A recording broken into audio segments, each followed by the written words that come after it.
कर रही हो, इतनी बड़ी गलती बार बार 1 दिन 2 दिन 3 दिन कई दिनों से मैं देख रहा हूँ कि तुम बार बार जो है पानी गिरा देती हो, भिगो देती हो हमें। उसी समय बुढ़िया मैया के शरीर में बल कम थोड़े था, बुढ़िया मैया के ना अपने बच्चे को सिखाना चाहती थी, शिक्षा देना चाहती थी। बुढ़िया मैया ने एक थप्पड़ उसके गाल पर मारा और कहा, बेटा तुम हमारे दूध का कर्जा उतारोगे, तुम हमारे दूध का कर्जा उतार पाओगे? मात्र 3 दिन पानी गिराने से तुम घबरा गए, क्रोधित हो गए, मारने के लिए तैयार हो गए हमें, तुम मेरे दूध का कर्जा उतार पाओगे? इतना बात जैसे बुढ़िया मैया ने कहा, वो लड़का तुरंत हाथ जोड़कर चरणों पर गिर पड़ा, अरे मैया क्षमा कर दो। बुढ़िया मैया ने कहा, बताओ हम न जाने कितने दिन कितने महीने तुझको सोखे में सुलाया है और स्वयं मैं भीगे पर सोई हुई।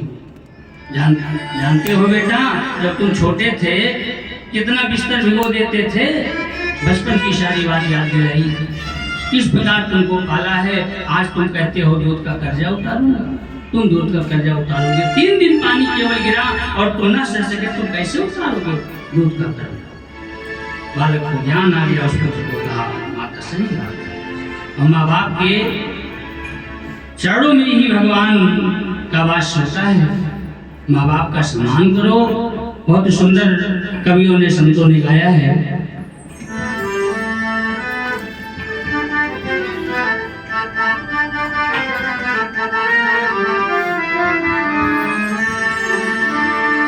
माई के दूधवा जैसन कोनो मिठाई ना मिली, माई के दूधवा जैसन कोनो मिठाई ना मिली। सब कुछ मिल जाई पर दुनिया में माई ना मिली, सब कुछ मिल जाई पर दुनिया में माई ना मिली। माई के दूधवा जैसन कोनो, माई के दूधवा जैसन कोनो मिठाई ना मिली, सब कुछ मिल जाई पर दुनिया में माई ना मिली। सब कुछ मिल जाई पर दुनिया में माई ना मिली, सब कुछ मिल जाई पर। माँ के समान कौन हो सकता है भैया? कितना दुख सहा है तुम्हारे लिए, हमारे लिए भैया, हमको सुनाने। ऐसा दुनिया में के होई, ऐसा दुनिया में के होई, बोझा पेट में लइके ढोई, बोझा पेट में लइके ढोई। अनुभव करो कि 10 किलो की एक गठरी आपको दे दिया जाए, 1 किलोमीटर चलोगे और थक करके उस गठरी को आप नीचे रख दोगे, लेकिन उस माँ की दशा याद करो, 9 महीने तक तुझको लेकर अपने पेट में संभाला है, और दुख में तनिको ना घबराई, तनिको ना घबराई। संकट हंस के सब सही जाई, ऐसा करे वाला दूसर के भलाई ना मिली, ऐसा करे वाला की भलाई ना मिली। सब कुछ मिल जाई पर दुनिया में माई ना मिली, सब कुछ मिल जाई पर दुनिया में माई ना मिली।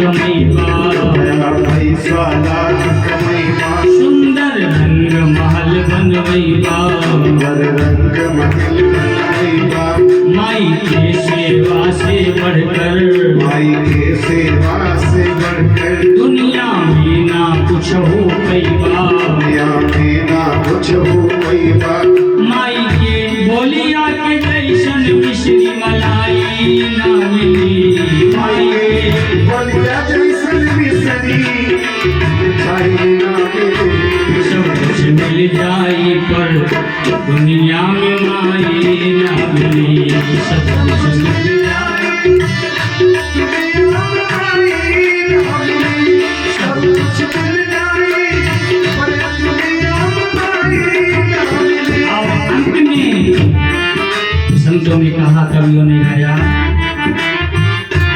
दुख सुख रतिया दिनवा सहली, दिया दिनवा सहली, मुख से कबहूँ कुछ ना कहली, से कबहू कुछ ना कहली, माई आखिर माई होली, माई आखिर माई होली, अमृत जैसन जेहकर बोली, अमृत जैसन जेकर बोली, उनके अचरा से पढ़ के कोई रजाई न मिली, उनके अचेला से बढ़ के कोई रजाई ना होती, सब कुछ मिल जाई पर दुनिया में माई न मिली, सब कुछ मिल जाई पर दुनिया में माई ना मिले।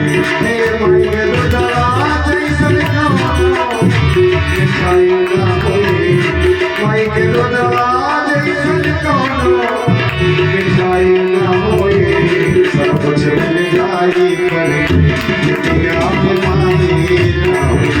सब कुछ मिल जाई पर दुनिया में माई न मिली, सब कुछ मिल जाई पर दुनिया में माई ना मिले, सब कुछ मिल जाए पर दुनिया में माई ना मिले, माई ना मिले, माई ना मिले। बोले शंकर भगवान की, जय। भागवत भगवान की। जय हो। माँ बाप का कर्जा जीवन में कोई नहीं उतार सकता। आज अजामिल अपनी माँ को डांटता है, मारता है, माँ बाप दुखी भये। माँ बाप ने सोचा इस पुत्र को समझाना बेकार है, छोड़कर घर चले गए। जंगल में कुटी बनाया, दोनों प्राणी वहीं रहने लगे। अजामिल ने क्या किया, जिस वैश्या पर मोहित हो गया था उस वैश्या को अपने घर ले आया, घर पर लाया, रहने लगा।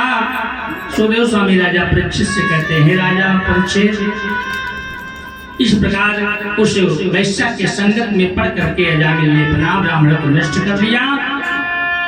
उस वैश्या से 9 पुत्र हुए। बारी बारी से अजामिल के द्वारा उस वैश्या से 9 पुत्र हुए। तब तक वो अजामिल चोरी भी करने लगा, डकैती भी करने लगा, क्योंकि मदिरा में कलयुग का वास है, जुआ में कलयुग का वास है, और मांस मदिरा खाना वहाँ भी कलयुग का वास है। ये चारों लक्षण धन समाप्त होने वाला अपना लिया। और एक बात और है, वैश्या के संग में पड़कर व्यक्ति बिगड़ जाता है। एक लाइन में कहा है, पर नारी पैनी छुरी 3 तरफ से खाए, पर नारी पैनी छुरी 3 तरफ से खाए, धन हरे, यौवन हरे और अंत नरक ले जाए। पर नारी के संगत में पड़ने का ये प्रभाव होता है,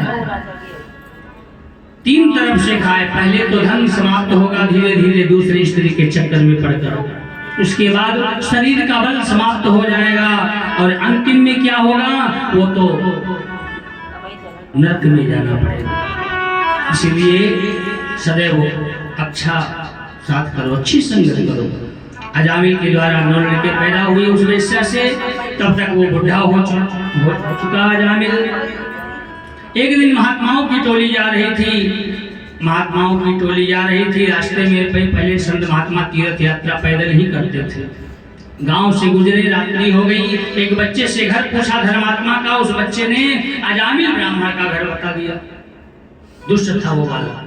उसने सोचा इतने संत महात्मा हैं, लाओ इनका लोगन ऐसा घर बता दे कि जाए पहुंच जाए वहां।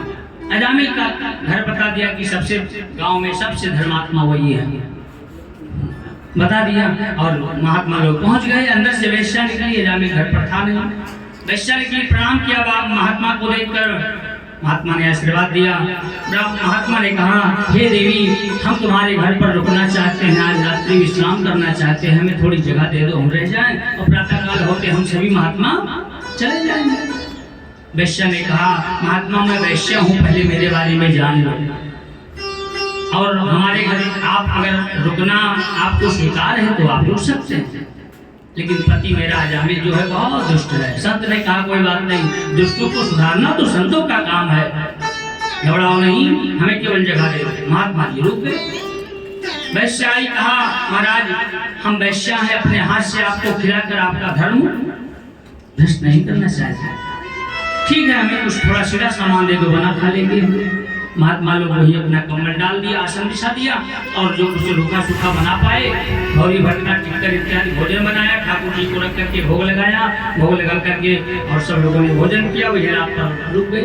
आधी रात में अजामिल मदिरा पान किए हुए नशे में आया। इतने महात्माओं का पलटन पड़ा है द्वार पर देखकर, डंडा लिए था हाथ में, उनको डांटने लगा, मारने लगा, पूछने लगा, कौन हो, कहाँ से आए।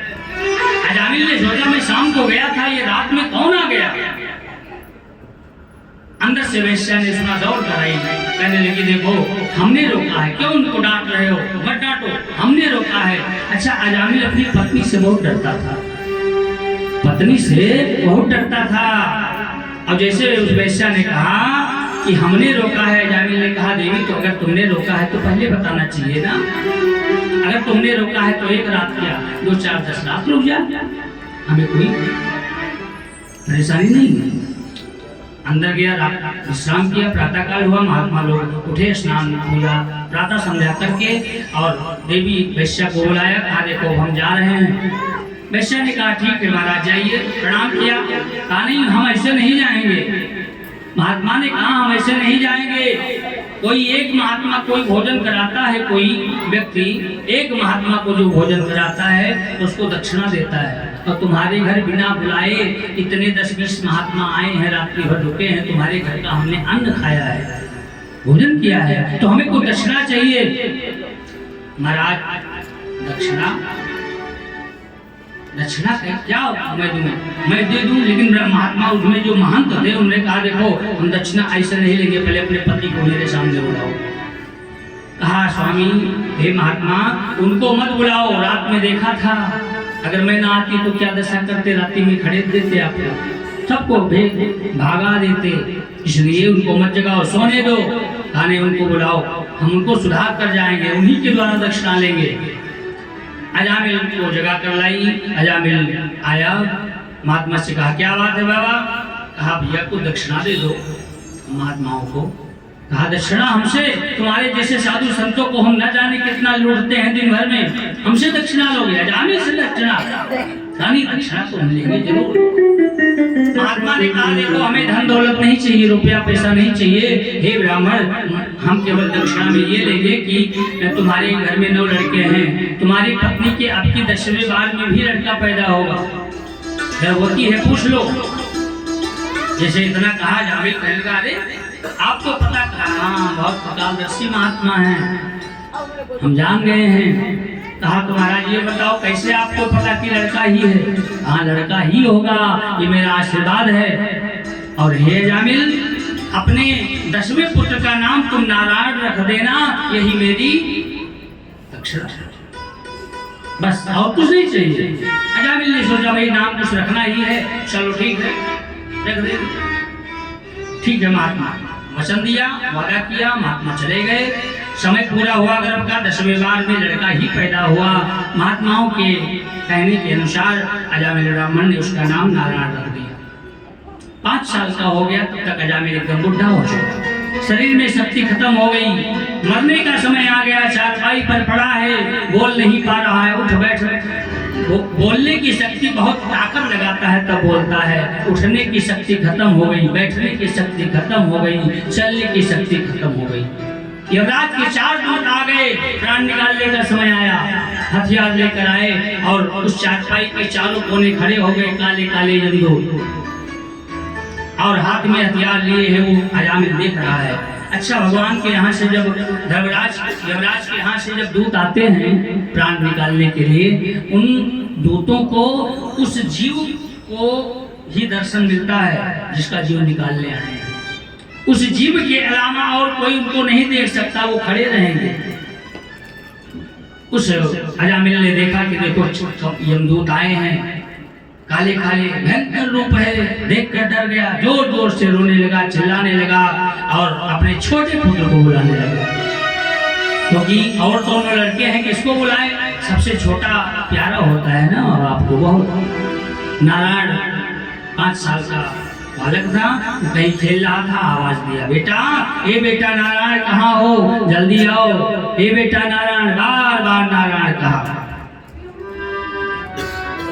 ओ नारायण, ओ नारायण, ओ नारायण, ओ नारायण, ओ नारायण, ओ नारायण, ओ नारायण, ओ नारायण, ओ नारायण ले बचा मुझे, ये मुझको पकड़े जाते हैं। ओ नारायण ले बचा मुझे, ये मुझको पकड़े जाते हैं। ये पकड़ ले जाएंगे, यमदूत आए हैं, जल्दी आओ बेटा, कहाँ हो? बार बार नारायण कहा। ये काले काले काले दूत हाँ हाँ हमको डरवाते हैं। ये काले काले काले दूत हाँ हाँ हमको डरवाते हैं। इतना कह ही रहा था तब तक उसकी आवाज उसके बालक तक न पहुंची, नारायण तक न पहुंची आवाज, उसकी आवाज उसी में समा गई, कोई सुन ही नहीं पाया। तब तक वो चारों यमदूत हथियार लेकर उसके पेट में घुस गए, प्राण को खींचने लगे, निकालने लगे, बांध करके उसको। प्राण को निकालते समय बड़ी पीड़ा भई अजामिल को। जब ये प्राण निकलता है तो बहुत कष्ट होता है। इस जीव को 2 समय बहुत कष्ट होता है, जन्मत मरत। रामायण में लिखा है गोस्वामी तुलसीदास ने कि जन्मत मरत दुसह दुख होई। जन्म के समय और मरण के समय इस जीव को महान कष्ट होता है। तो जब निकालने लगे बहुत कष्ट हुआ, जोर जोर से और चिल्लाने लगा, और तब तक ये आवाज भगवान के वैकुंठ धाम में पहुंच गई। भगवान ने अपने पार्षदों से कहा, जाओ जल्दी जाओ, कोई भक्त हमें पुकार रहा है पृथ्वी लोक पर। दूतों ने कहा, अरे प्रभु नारायण, अरे आपको नहीं पुकार रहा है, अरे वो तो अपने बेटे को पुकार रहा है। भगवान नारायण ने कहा अपने दूतों से कि बेटे ये बताओ दूतों, पहले नारायण मैं हूँ कि पहले नारायण उसका बेटा है? भगवान के पार्षद आश्चर्य में पड़ गए, क्षमा मांगने लगे, चरणों पर गिर पड़े, अरे नारायण पहले आप हैं। तो कहा मेरे आज्ञा का पालन करो, तत्क्षण जाओ, सोने का विमान लेकर जाओ, उस जीव को आदर सहित विमान में बैठा कर मेरे पास लाओ। आदेश दिया, आदेश को कैसे टाले, दूत लोग लेकर विमान चल दिए, पहुंच गए। 2 युग भगवान के 2 पार्षद पहुंच गए कहाँ? अजामिल के पास। 4 पेट के अंदर पहले से विराजमान है, छोटे रूप में प्राण निकाल रहे हैं, और 2 भगवान के जो पार्षद आए ये भी उसके पेट में घुस गए। कौन हो भैया, कहाँ से आए हो? यमराज के दूतों ने कहा, देखो भगवान के पार्षदों ने कहा, भगवान नारायण ने हमें भेजा है। क्यों भेजा है? इनको मैं स्वर्ग में ले जाऊंगा विमान में बैठा कर। कहा क्यों? अरे कहा इसने भगवान को पुकारा है मरते समय, इसलिए हम इनको स्वर्ग ले जाएंगे। कहा रे अशपापी जब सुरपुर जाई, तो नर कही के काढ़ा रहो भाई। इतना बड़ा पापी कि जीवन भर क्या किया इसने? खाइस मांस किस मद पाना, और अशपापी ले चलो विमाना। इतने बड़े पापी को आप विमान में बैठाकर स्वर्ग ले जाना चाहते हैं? जीवन भर पाप किया, अधर्म किया। भगवान के दूतों ने बात समाप्त कर दिया। दोनों में वाद विवाद होने लगा, शास्त्रार्थ होने लगा। अंदर 4 वो हैं, 2 ये हैं। बहुत बात विवाद हुआ। अंत में जमराज के दूत हार गए। भगवान के दूतों ने कहा तुम नाम का प्रभाव नहीं जानते हो, बहुत बड़ा प्रभाव है नाम का। हे यमराज के दूतों, नहीं जानते हो कितना प्रभाव है। सुखदेव स्वामी कहते हैं राजा परीक्षित, बोले तबै गण दूतन से तुम नाम प्रभाव न जानत भाई, और गोदिज पाप करे नर जो अपने कर से मधुले छुड़ाई। मधुमक्खी का छत्ता छुड़ाना पाप कहा गया है। गौ के ऊपर अन्याय करे, अत्याचार करे, वो भी पाप की श्रेणी में आता है। ब्राह्मण का अपमान करे, ब्राह्मण को कष्ट दे, वो भी महापाप में आता है। चोरी करे, अत्याचार करे, गुण तल्प धरे, पग आमिष पाई। और हे यमराज के दूतों, और पाप करे नर जो हरि नाम लिहा सब ही तर जाई। जीवन भर पाप करे, मनुष्य धर्म करे, अन्याय अत्याचार करे, अगर मरते समय एक बार भी अगर उसके मुख से भगवान का कोई नाम निकल गया, राम नाम, राम का नाम या कृष्ण का नाम या नारायण का, नारायण तो बहुत प्यारा नाम है भगवान का, नारायण अगर निकल गया तो क्या पूछना। लेकिन भैया जन्म जन्म मुनि जतन कराही, और अंत राम कहीं आवत नहीं। हमारे में लिखा है, गोस्वामी तुलसीदास ने कहा, बड़े बड़े संत महात्मा गले में वो रुद्राक्ष की माला गले में टांगे रहते हैं, और वो दिन भर केवल राम राम राम राम सीताराम सीताराम जपा करते हैं। राम राम अंत राम कही आवत नाही, और जन्म जन्म मुनि जतन कराही। हमेशा जो साधु महात्मा नाम जपते हैं, जब मरने का समय आता है तो भूल जाते हैं भगवान का नाम, निकलता ही नहीं है। इस प्रकार दोनों में वाद विवाद हुआ, अंत में भगवान के पार्षद जीत गए, यमराज के दूत हार गए, और अजामिल को विमान में बैठा करके भगवान के वैकुंठ को लेकर के चले गए। ये है अजामिल ब्राह्मण की कथा। इतना बड़ा पाप, अंत में भगवान का नाम लिया तो तर गया। नारायण नाम भगवान का प्यारा नाम है। नारद जी क्या जपते हैं? नारायण नारायण। हमारे सनातन धर्म में 4 वेद हैं, 4 वेद हैं। एक एक वेद से एक एक अक्षर निकला है, तब ये भगवान का नाम पड़ा है नारायण। इसीलिए तो नारद जी जपा करते हैं। आइए हम सभी भक्त भी 2-4 बार भगवान नाम संकीर्तन करें, भगवान का प्यारा नाम जपते हुए, और कथा को आगे बढ़ाएंगे। बोलो विष्णु भगवान की, नारायण भगवान की जय हो। श्रीमन नारायण नारायण नारायण, श्रीमन नारायण नारायण भजन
नारायण नारायण पाप होए सब नारायण, पाप होए सब नारायण, भजमन नारायण नारायण नारायण,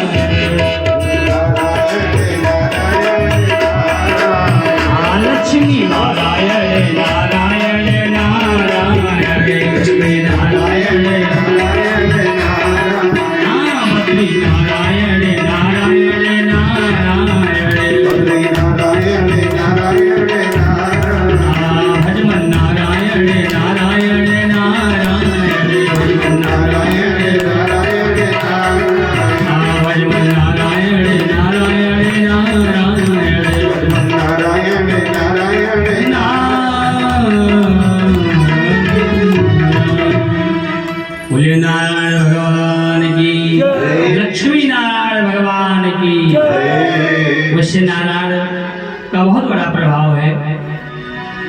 नारायण नाम लेने से भगवान प्रसन्न होते हैं, कभी व्यर्थ नहीं जाता। इस प्रकार वो सोने के विमान में बैठकर चला गया।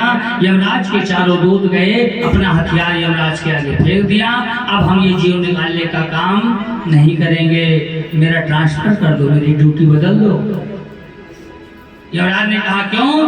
कहा देखो मैं गया था जीव निकालने, लेकिन वहां भगवान के पास सब पहुंच गए और मैं वापस खाली हाथ चला आया।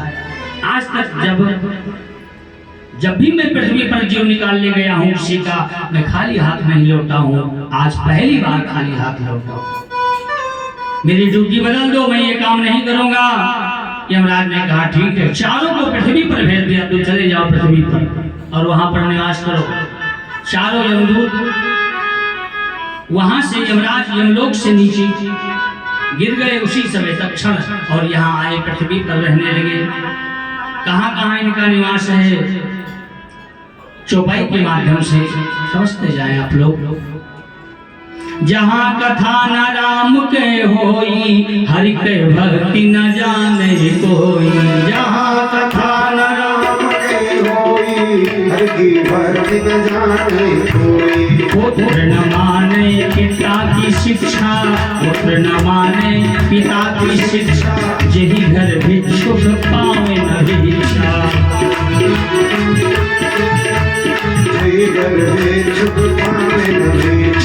और कंटक वृक्ष हो ये धामा, घर के सामने अगर कांटा का पेड़ है तो वहाँ यमराज के दूत रहते हैं। जिस घर में पिता पुत्र अपने पिता का कहना नहीं मानता, वहाँ पर यमराज के दूत रहते हैं। जहाँ भगवान की कथा नहीं होती है वहाँ यमराज के दूत रहते हैं। और जहाँ भिक्षु भिखारी को वापस कर दिया जाता है वहाँ यमराज के दूत का निवास होता है। ये चारों दूत आए। जीव हिंसा जाके घर होई, मदिरा मांस मीन भक्त होई।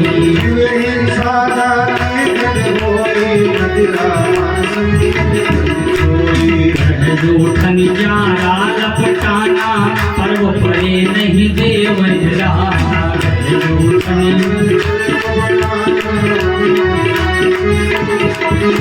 यमराज के दूत एक जगह और रहते हैं, गृह जूठन जारा लपटाना। जो माताएं बहनें भोजन सब परिवार वालों को भोजन कराने के बाद चौके में ही चूल्हे के पास ही भोजन कर लेती हैं। वहाँ यमराज के दूत का निवास होता है। क्यों? क्योंकि एक पूरा अगर भोजन बचा है तो उसको स्वच्छ रहने दो, किचन को साफ रहने दो, उसको स्वच्छ साफ रखा रहने दो। हो सकता है कोई रात में नात बात आ जाए, कोई रिश्तेदार आ जाए, कोई इष्ट मित्र आ जाए, या कोई देवता पितर ही आ जाए, कोई जानता है क्या?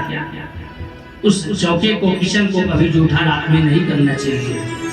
और जो पर्व पर प्रदान नहीं देते वहाँ पर यमराज के दूत रहते हैं। सुता पर आई घर माया वे, रहे निरादर अति दुख पावे।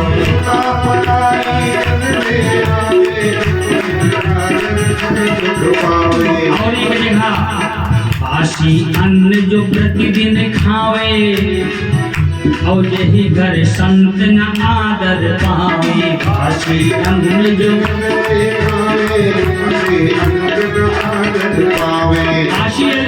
बासी भोजन प्रतिदिन नहीं खाना चाहिए।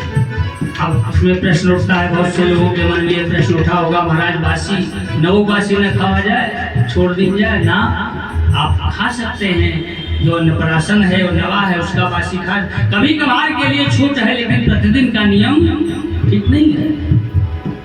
और कलह होए जहाँ सांझ सकारे, साधु जे करे दुखारे।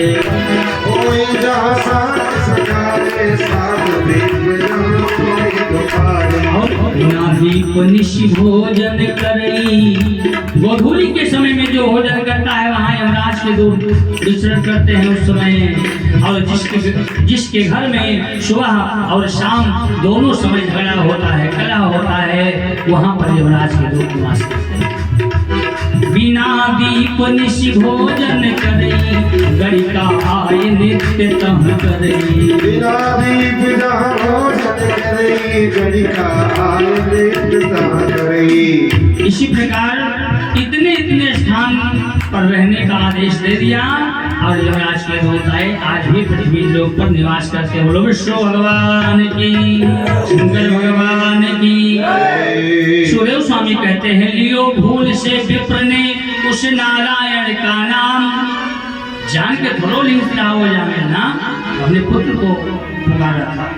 लियो भूल से विप्र ने उस नारायण का नाम, अष्ट उसी की शक्ति से मिला उसे सुरधाम। नारायण नाम कही भयो यजा मिल पार, और याते संकट कीजिए राम नाम उच्चार।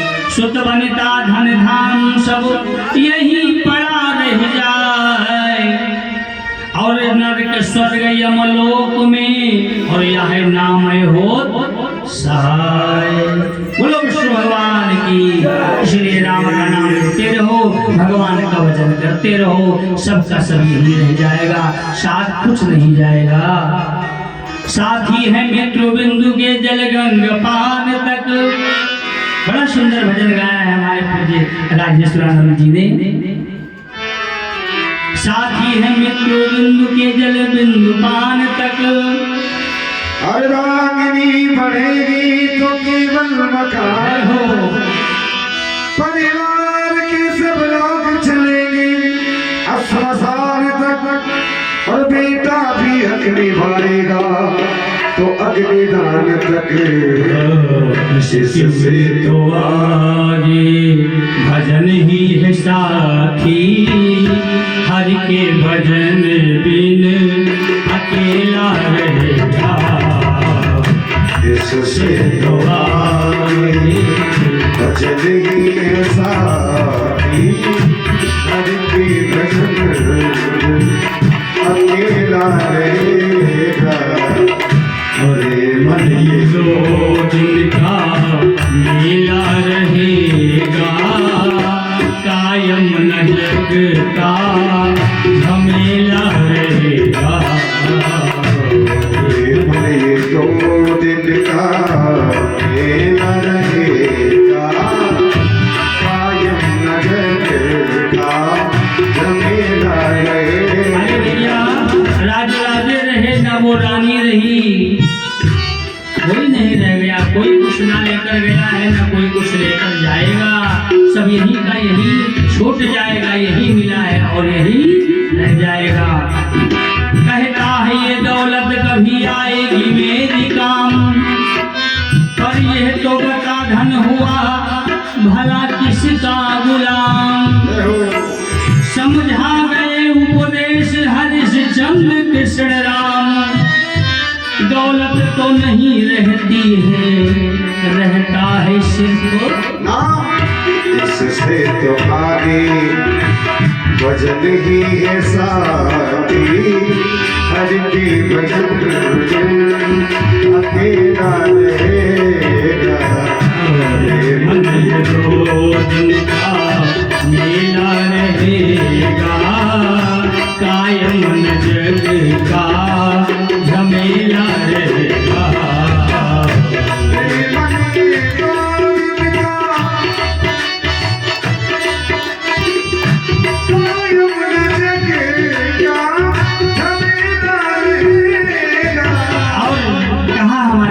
राजेश्वरानंद जी ने गोलोक धाम को गोलोकवासी हो गए, लेकिन बहुत प्यारा भजन हर गाते भक्तों के हृदय में, हर भक्तों के हृदय में आएगा।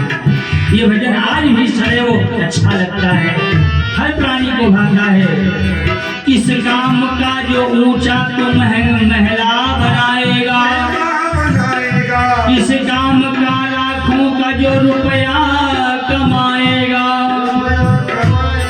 रथ हाथियों का झुंड भी किस काम आएगा, और जैसा तू यहाँ आया था वैसा ही जाएगा। क्योंकि तेरे सफर में सवारी के खातिर, तेरे सफर में सवारी के खातिर कंधों पे ठठरी का ठेला रहेगा।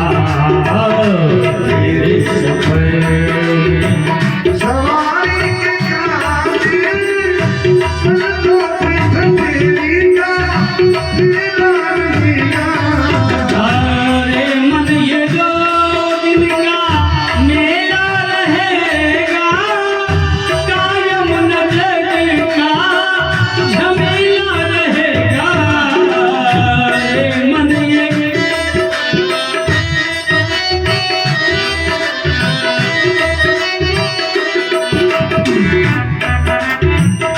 मिला रहे। बोलिए विष्णु भगवान की। कहने का भाव सब कुछ ही छूट जाता है अगर कुछ जाता है। हमारा आपका धर्म कर्म पुण्य और नाम संकीर्तन जो किया है, कथा सत्संग जो किया है, वही साथ जाता है, सब यही छूट जाता है। भगवान के बहुत भक्त हुए, लाखों भक्त हुए। अरे कहाँ तक बताया जाए। भगवान सुखदेव स्वामी राजा परीक्षित को भागवत की कथा सुना रहे हैं, लेकिन भगवान के भक्त तो ऐसे हुए। भगवान के भक्ति की कथा। द्वारपाल हरि के प्रिय दो, जय और विजय जान सबको। जय और विजय भगवान के मुख्य द्वारपाल हैं। लेकिन क्या हुआ, एक बार ब्रह्मा के 4 पुत्र सनकादिक ऋषि गए भगवान का दर्शन करने का भी नहीं किया, लेकिन द्वारपाल ने रोक दिया, नहीं जाने दिया। बस क्या हुआ, महात्मा ने तुरंत क्रोधित होकर श्राप दे दिया। श्राप दे दिया, निश्चर्याय हो तुम, जाओ पृथ्वी पर जाओ, 3 दिन तक तो राक्षस बनोगे। और वही द्वारपाल भगवान के जय विजय आए पृथ्वी लोक पर 3 जन्म तक राक्षस बनकर रहे हैं भैया।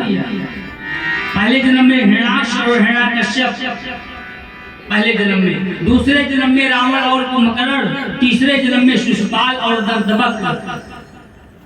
ये जय विजय ही हैं। पहले जन्म में हिरण्याक्ष हिरण्यकश्यप है। अरे हिरण्याक्ष ने तो हद ही कर दिया। एक बार वो पृथ्वी की शक्ति को ही, पृथ्वी को ही चुरा ले गया पाताल में। सब देवताओं ने, ऋषियों ने भगवान नारायण से प्रार्थना की। उसी समय ब्रह्मा के छींक से, ब्रह्मा को छींक आई और ब्रह्मा के छींक से 12 भगवान प्रकट हुए। बोलिए 12 भगवान की। और 12 भगवान यानी सूअर कहा जाता है 12। और अपने थूथनों से वो पृथ्वी को खोदते हुए पाताल लोक में चले गए और वहां पर जाकर के हिरण्याक्ष से युद्ध किया, उसको मार करके और अपने दोनों दांतों पर, नुकीले दांतों पर पृथ्वी की शक्ति को लेकर आए, पुनः स्थापित कर दिया। और देखिए जब भगवान आते हैं, आज शक्ति माँ भगवती भी आती है। जब जब भगवान का अवतार होता है वो अकेले नहीं आते, साथ में लक्ष्मी माता भी आती है। हमारे परस्पर का संगम में 12 भगवान का सुंदर मंदिर स्थित है, जाते हैं दर्शन करते हैं। और वही 12 मंदिर के उत्तर दिशा में कुछ ही दूर पर देखो 12 ही देवी हैं। 12 भगवान आए तो उनकी पत्नी भी आई 12 ही देवी के रूप में। वो आज शक्ति माँ भगवती है, लक्ष्मी स्वरूपा हैं, जिनको हम उत्तरी भवानी कहते हैं। क्यों भैया? इसीलिए भगवान का ये अवतार हुआ 12 और 12 ही देवी भी आ गई। बोलो 12 भगवान की, 12 ही मैया की। अरे भाई का मरना सुना हिरण्याकश्यप तमतमा गया, कहा मैं बदला लूंगा विष्णु से। क्यों उसने आखिर रूप बनाकर 12 रूप धरकर क्यों मारा है आखिर हमारे भाई को? दुखी भैया गया, बहुत कठिन तपस्या किया हिरण्याकश्यप, तपस्या किया मंदराचल पर्वत पर, ब्रह्मा जी की तपस्या किया। ओम नमो ब्रह्मदेवाय, ओम नमो ब्रह्मदेवाय। अच्छा जब तपस्या करने वो चला गया तो देवता ऋषियों को बहुत परेशान करता। उसकी पत्नी कयाधु गर्भवती थी उस समय। पत्नी कयाधु को ऋषि मुनि महात्मा उसको घसीट कर, देवता कुछ घसीट कर ले जाने लगे। इंद्र आदि इसका पति परेशान करता था, हम इसको ले जाएंगे अपने स्वर्ग लोक में नचाएंगे, इससे बदल लेंगे। उसी समय नारद जी मिल गए। अरे कहा देवराज इंद्र, अबला स्त्री के ऊपर ऐसा अन्याय मत करो। अरे गर्भवती है, इसके गर्भ में भक्त बालक जन्म लेने वाला है, छोड़ दो। इंद्र की बात सुनकर मान गए, नारद जी की बात सुनकर इंद्र मान गए, छोड़ दिया। कयाधु को नारद जी आश्रम पर अपने ले आए और वहीं पर जब नारद जी पूजा करते, भगवान का भजन कीर्तन करते, तो कयाधु हाथ जोड़े बैठी रहती थी। गर्भवती स्त्रियों को भगवान की कथा ज्यादा से ज्यादा सुनना चाहिए। क्यों? क्योंकि सुनने से उसके गर्भ में जो बालक पल रहा है उसके ऊपर असर होता है। समय पूरा हुआ और नारद की कुटिया में ही प्रहलाद जी का जन्म होता है। नाम प्रहलाद केवल नारद जी ने ही रख दिया, क्योंकि नारद जी भगवान अवतार हैं, भगवान के मन है नारद। वो सब जानते हैं ये कौन बालक है, इसका नाम आगे क्या होगा। नारद रख दिया, प्रहलाद रख दिया। इसके पश्चात वो ब्रह्मा की तपस्या करते करते कई हजार वर्ष बीत गए। हाथ जोड़कर ओम नमो ब्रह्मदेवाय, ओम नमो ब्रह्मदेवाय। ब्रह्मा जी पूछा, ब्रह्मा जी बहुत जल्दी प्रसन्न होते हैं देवताओं का। एक भक्त एक बार नारद जी घूमते घूमते गए किसी गांव में। एक भक्त ने पूछा, नारद जी महाराज ये बताओ कि हम तपस्या भगवान की करना चाहते हैं, कौन से देवता की तपस्या करें? सबसे जल्दी कौन प्रसन्न होता है? नारद जी के मुख से निकल गया ब्रह्मा जी। वो गया भगवान की ब्रह्मा की तपस्या किया, 3 महीने तपस्या किया। ओम नमो ब्रह्मदेवाय। ब्रह्मा जी बहुत जल्दी प्रसन्न होते हैं। तब प्रसन्न होकर ब्रह्मा जी आए वरदान देने। भक्तराज तुमने 3 महीने तपस्या किया है, 3 वरदान हम देने आए हैं, मांगो क्या इच्छा है? वो बहुत होशियार था, वो प्राणी बहुत होशियार था, काम धाम कुछ नहीं करता था, माँ बाप भी नहीं थे, टूटा फूटा गांव में घर बना था, अकेला रहता था। ब्रह्मा जी से कहा, ब्रह्मा जी महाराज वरदान अगर देना है तो ठीक है, 3 वरदान कहा। हाँ, तो पहला वरदान मांगा। उसने कहा, देखो ब्रह्मा जी महाराज अगर हम पर प्रसन्न है तो पहला वरदान ये दीजिए कि मेरा घर बढ़िया बन जाए, गांव में मेरे समान कोई घर ही ना हो।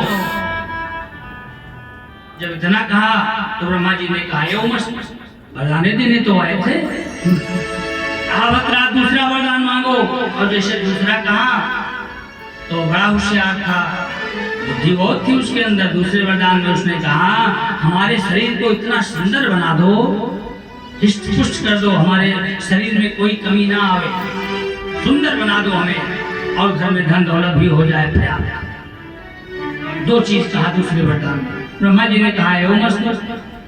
और जैसे तीसरे का नंबर आया, जैसे कहा भैया भक्तराज तीसरा वरदान मांगो। कहा उस प्राणी ने कहा, हे ब्रह्मा जी महाराज तीसरा वरदान हमें ये दे दो कि जब हम चाहेंगे तब फिर आपको आवाहन करके बुलाएंगे और आप फिर आइएगा और फिर हमको वरदान दे दीजिए।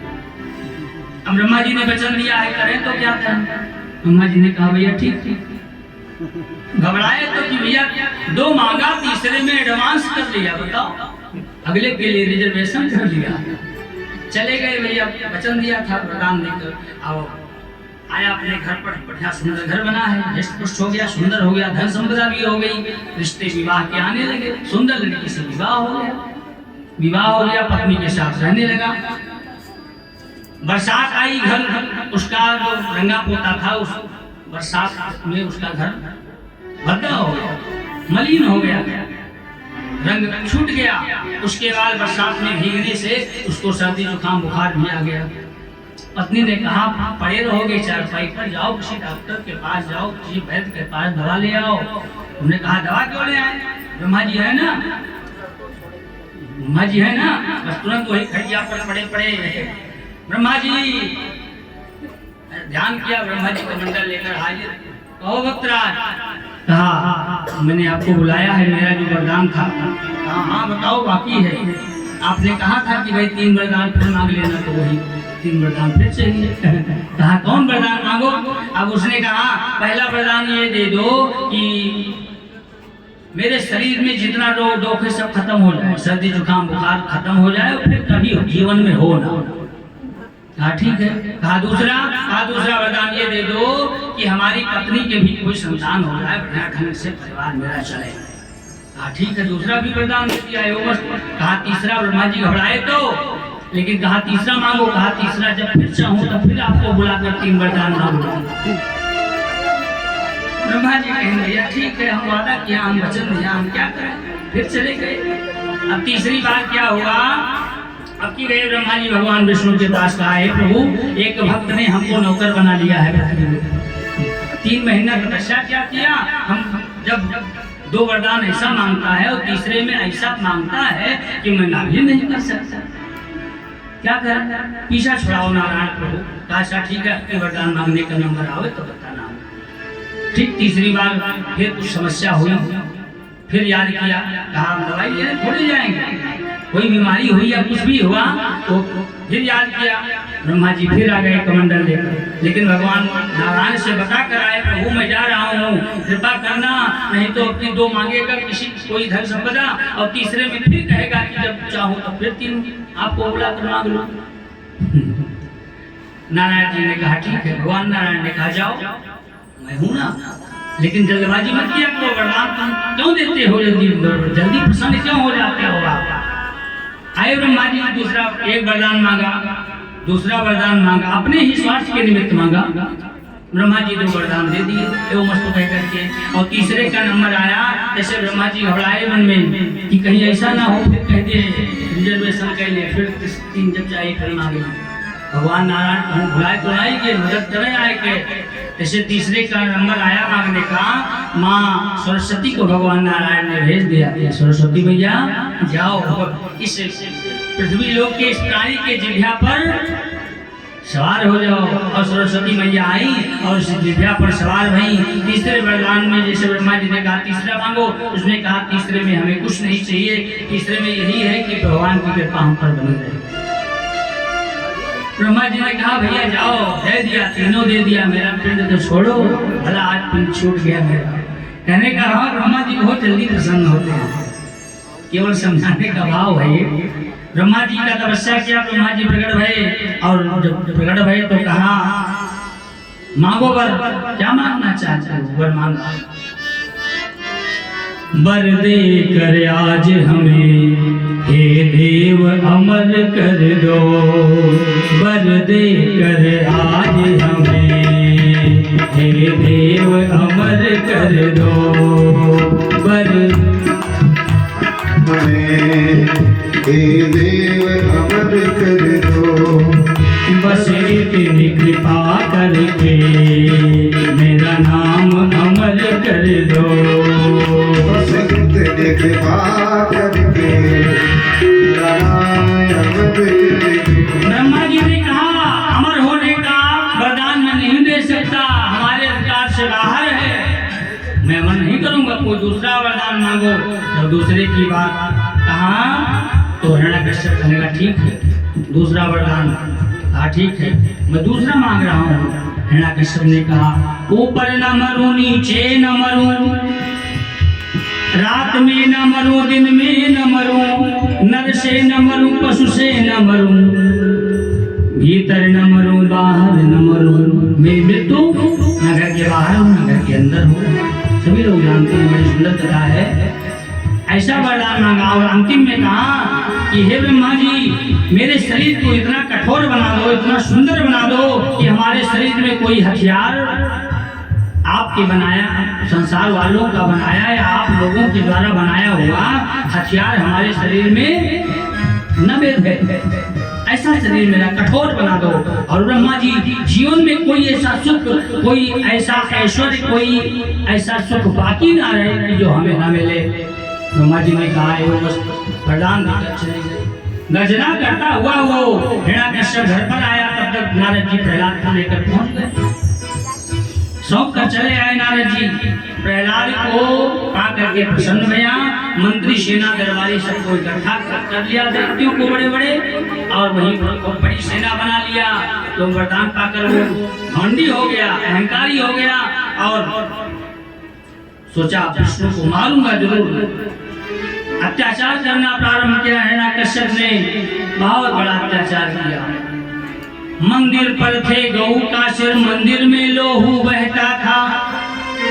बड़े बड़े मंदिर में गौकशी करवा देता था, आग लगवा देता था गौशाले में, और डुग्गी पिटवा दिया कि कोई राम का नाम, कोई विष्णु का नाम न ले नहीं पावे, विष्णु का नाम, हरि का नाम कोई न ले नहीं पावे।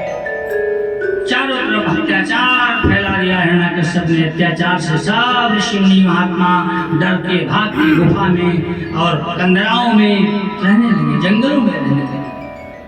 सब देवताओं ने भगवान से प्रार्थना किया, प्रभु ये बहुत बड़ा राक्षस आ गया है, हम लोगों को परेशान कर रहा है, कोई उपाय करो। और प्रहलाद जी को अपने ही पाठशाला में, अपने ही नगर के पाठशाला में पढ़ने के लिए भेजा, लेकिन प्रहलाद जी तो केवल हरि का नाम पढ़ते, हरि हरि जय श्री हरि जय श्री हरि, केवल, क्योंकि उनको उनके अंदर भक्ति है, धर्मवान है, भक्त है ना, भगवान का नाम ही जपते रहते हैं। बार बार गुरु जी ने संडामल ने शिकायत किया, लेकिन प्रहलाद जी माने नहीं माने। अंत में एक दिन गुरु आए और कहा कि अपने बेटे प्रहलाद को आप जहाँ इच्छा हो पढ़ाओ, मैं नहीं पढ़ा पाऊंगा, अगर इसके बदले में हमें कोई सजा देना है तो हमें दे दो। मैं आपका नगर छोड़कर पाठशाला बंद कर चला जाऊंगा, लेकिन आपके पुत्र प्रहलाद को पढ़ा नहीं पाऊंगा, क्योंकि ये स्वयं बिगड़ा है और अन्य बच्चों को भी बिगाड़ रहा है। इस प्रकार एक घटना भी हुआ था उसी अंतराल पढ़ते समय। रास्ते में कुहारी का घर पड़ता था, कच्चा बर्तन बनाते थे मिट्टी का।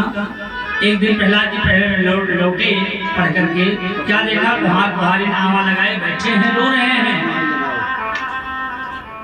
भगवान का नाम जप रहे हैं। प्रहलाद जी परीक्षा लेना चाहा कुहारी से, कहा ये बताओ तुम हमारे पिताजी का आदेश नहीं सुना है क्या तुमने? उस हरि का नाम क्यों ले रहे हो? मेरे पिताजी का दुश्मन है। परीक्षा लेना चाहा प्रहलाद ने, कहा तुम फांसी चढ़ा दिए जाओगे, जीभ काट डाली जाएगी। तो कुहार रोते हुए कहने लगे, मैं रो रहा हूँ, भगवान का नाम इसलिए ले रहा हूँ, इस आवा के अंदर बिल्ली के 4 बच्चे दब गए हैं। भाई कुहार बर्तन बनाता है तो पहले कच्चा बर्तन बनाकर सुखाने के लिए धूप में रखता है, उसके बाद आवा में लगाता है। एक बार जब सारे बर्तन को आवा में लगा देता है तो जब सब बर्तन पक जाते हैं तब तो आवा खोलता है, बीच में नहीं खोलता है। लेकिन हे प्रहलाद जी, एक गगरी में बिल्ली आई थी और 4 बच्चे उसने दिए थे, हमने देखा था, हमने सोचा भी था कि जब आवा लगाएंगे सब बर्तन आवा में तो इस गगरी को हम नहीं लगाएंगे, लेकिन संयोग से वो ही इसमें लग गई है। तो हम भगवान को इसलिए याद कर रहे हैं, अगर वो चाहेंगे तो बचा लेंगे। कहा ठीक है मैं जा रहा हूँ। प्रहलाद ने कहा प्रातः काल आऊंगा, कब खुलेगा? कहा कल सुबह खुलेगा। कहा ठीक है प्रातः काल में पढ़ने जब आऊंगा इसी रास्ते से आऊंगा, और मेरे सामने आवा खोलना। अगर बिल्ली के बच्चे जिंदा निकल गए जलती हुई आवा से तो तुम्हें हम अपना गुरु बना लेंगे दोनों को। अगर कहीं वो बिल्ली के बच्चे मरे मिले उस आवा से तो तुम्हें फांसी चढ़वा देंगे पिताजी से कहकर। मंजूर है? रात भर गाते रहे, भगवान का संकीर्तन करते रहे। प्रातः काल हुआ, आए प्रहलाद जी, कहा खोलो आवा कुहार। रोते हुए वो कुहार जो के तो रात भर बैठे थे। प्रातः काल रोते हुए आवा खोलने लगे तो उसमें क्या देखा, 50-60 गगरी लगी है, मिट्टी के बर्तन लगे हैं, सब पक गया है, लेकिन सबसे बीच में एक गगरी ऐसी रखी है उसमें धुआं भी नहीं लगा है। पकने की तो बात दूर है, धुआं भी नहीं लगा है। और प्रहलाद जी नजदीक गए, देखा अरे इतने बर्तनों के बीच में एक गगरी रखी है, उसमें 4 बिल्ली के बच्चे अभी जिंदा हैं। भगवान बचाते हैं ना, भगवान ने जलती हुई आवा से बिल्ली के बच्चे को बचा लिया। नजरिया घूमेला हो, नजरिया घूमेला अपने भगतन प्रभु जी के, नजरिया घूमेला अपने भगतन प्रभु जी के, नजरिया घूमेला अपने भगतन प्रभु जी। भगवान सदैव हमको देखता है, आपको देखता है, हम आप क्या करते हैं? नजरिया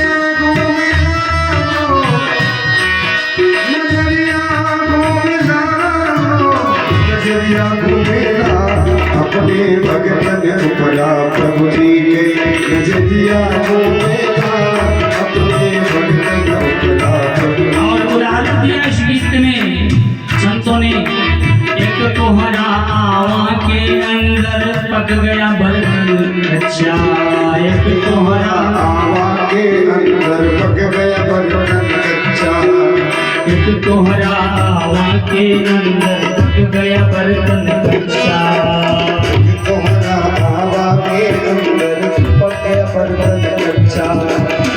एक गगरी नहीं पकी रहा बिल्ली का बच्चा, एक गगरी नहीं पकी रहा बिल्ली का बच्चा। उस कुहार ने क्या देखा, देख ले औवा ऊपर कोहरा के बिलरिया घूमेला।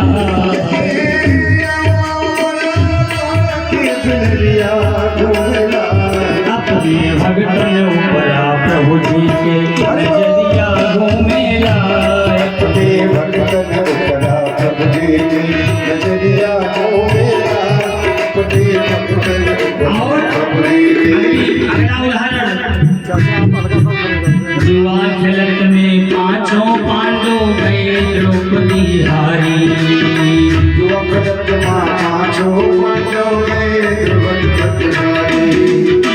जुआ खेलत में पांचों पांडव गए द्रौपदी हारी।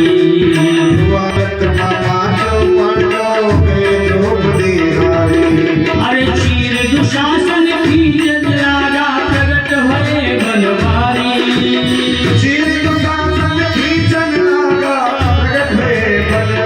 और भगवान प्रगट हुए, द्रौपदी जी ने देखा।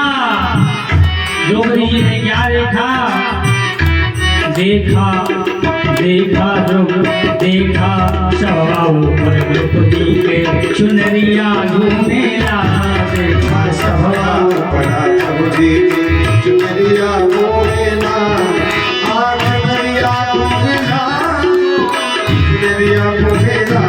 हरदम भगतन उपरा प्रभु जी के नजरिया घूमेला। नजरिया घूमेला, हरदम भगतन उपरा प्रभु जी के नजरिया घूमेला। इस प्रकार अपने भक्तों की भगवान रक्षा करते हैं। कोई उन्हें पुकारे तो बहुत तक्षण आते हैं। भगवान बिल्ली की बच्ची को बचाया। प्रहलाद ने गुरु माता और गुरु मान लिया कुमार को। उसी दिन से प्रहलाद का विश्वास पक्का हो गया। राम नाम जपते हैं। एक दिन पिताजी ने गोद में बैठा कर पूछा।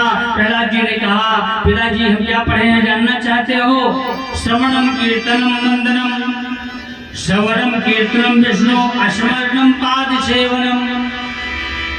नवधा भक्ति भगवान की सुना दिया। पिताजी कौन सी भक्ति सुनना चाहते हो? कौन सी भक्ति आप करना चाहते हो? गोद से फटक दिया। रानी के आधु को बुलाया, ले जाओ बच्चे को जहर पिला दो, मेरी आज्ञा है। आधु रानी गोद में लेकर बैठ गए। समझाया, नहीं मानी तो एक प्याला जहर दे दिया। प्रहलाद जी जहर ले लिए और पीने लगे। राम का नाम लेकर जो मर जाएंगे। भगवान का नाम लेकर प्रहलाद जी ने वो प्याला मुंह को लगाया और पीने लगे। राम का नाम लेकर जो मर जाएंगे, वो अमर नाम दुनिया में कर जाएंगे।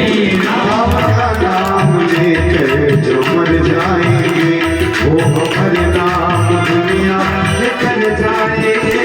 और हे माता जी, तुम क्यों रो रही हो? ये जहर हमें मारेगा नहीं, ये नहीं मार सकता। इसके अंदर उतनी शक्ति ही नहीं है। राम का नाम लेकर जो मर जाएंगे, वो अमर नाम दुनिया में कर जाएंगे। राम का नाम लेकर जो मर जाएंगे, वो अमर नाम दुनिया में कर जाएंगे। ये न पूछो कि मरकर किधर जाएंगे, ये न पूछो कि मरकर किधर जाएंगे।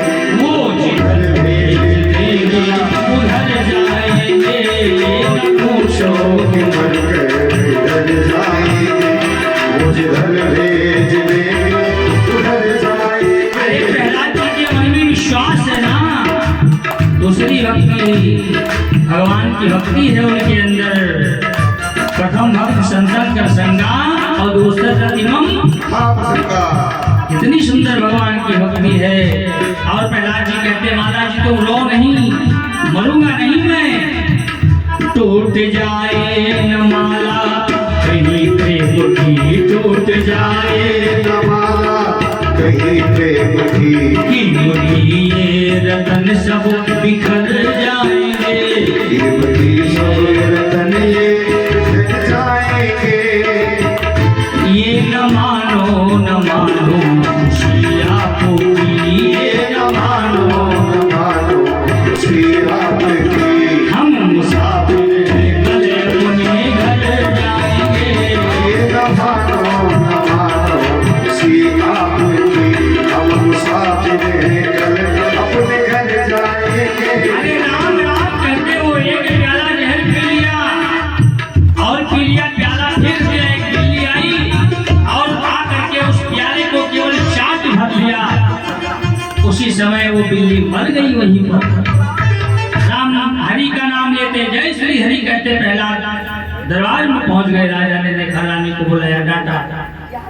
रानी ने कहा, स्वामी हमने जहर पिलाया है कोई माता अपने बच्चे को जहर न पिलाएगी, लेकिन हमने पिलाया है। आंगन में ले जाकर बिल्ली को दिखाया हमारे हमने। राजा ने सोचा, अरे हिरण्यकश्यप ने सोचा जहर पीने से नहीं मरा। अरे कितना प्रयास किया है राजा हिरण्यकश्यप ने, समुद्र के बीच में फेंकवाया, पहाड़ से नीचे ढकलवाया, फांसी का फंदा लगवाया, फांसी का फंदा भी फेल हो गए। कहाँ तक बताया जाए, मारने का इतना प्रयास किया है, लेकिन प्रहलाद जी बार बार भगवान प्रहलाद जी को बचा लेते हैं। भक्त के ऊपर जब संकट आता है तो भगवान नंगे पांव दौड़ कर आते हैं अपने भक्त को बचाने के लिए। यहाँ तक कि सूली पर लटकवा दिया, सूली टूट गई जैसे मूली। बहुत प्रयास किया, अंत में वो राजा हिरण्यकश्यप अपनी बहन के पास गया जिसका नाम होलिका था। कहा, बहन मेरा ये जीवन कब तक है, जब तक ये बालक मर नहीं जाता। ये बालक को मार दो, क्योंकि तुम्हें सूर्य भगवान के द्वारा अंचल चीर मिला है, एक वस्त्र मिला है। अपने हाथों से मैं इसको मारना नहीं चाहता, क्योंकि मेरा बेटा है। लेकर अग्नि में बैठ गया, कहकर चला आया। उस होलिका ने अपने भतीजे हुआ तो है ना, गोद में बैठाया और कहा, बेटा समझ जाओ, मान जाओ। लेकिन प्रहलाद जी कहते, बुआ जी जो पिता ने आदेश दिया है उसका पालन करो, मरने की चिंता छोड़ दो। क्या हुआ, चिता लगाया और चिता लगाकर प्रहलाद को लेकर बैठ गई। वो सूर्य भगवान के दिया हुआ वस्त्र छोड़ करके प्रहलाद को गोद में लेकर बैठ गई। गोदी में प्रहलाद को लिया चढ़ा कर नाक, और होली की होली हुई वही उड़ गई खाक।